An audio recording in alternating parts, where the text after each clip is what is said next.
सदैकरूपरूपाय विष्णवे सर्वजिष्णवे यस्य स्मरणमात्रेण जन्म संसारबन्धनात् विमुच्यते। नमस्तस्मै विष्णवे प्रभविष्णवे।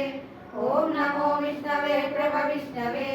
श्रीवैशम्पायन उवाच श्रुत्वा धर्मानशेषेण पावनानि च सर्वशः युधिष्ठिरस्यान्तनवं पुनरेवाभ्यभाषत।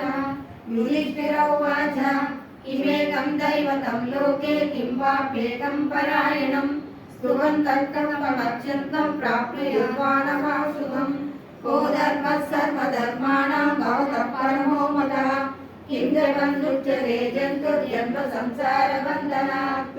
श्रीभीष्म उवाच जगत्प्रभुं देवदेवमनन्तं पुरुषोत्तमं स्तुवन्नाम सहस्रेण पुरुषं सततोदितः तमेव चार्चयन् नित्यं भक्त्या पुरुषमव्ययं ध्यायन् स्तुवन्नमस्यं च यजमानः समेव च अनादिनिधनं विष्णुं सर्वलोकमहेश्वरं लोकाध्यक्षं सुवन्नित्यं सर्वदुर्गादिको भवेत् ब्रह्मण्यं सर्वधर्मज्ञं लोकानां कीर्तिवर्धनं लोकनाथं महद्भूतं सर्वभूतभवोद्भवम् एष मे सर्वधर्माणां धर्मो विक्रमो मतः यद्भक्त्या पुण्डरीकाक्षं सदैरक्षेण दर्शनः परमं यो महत्तेजः परमं यो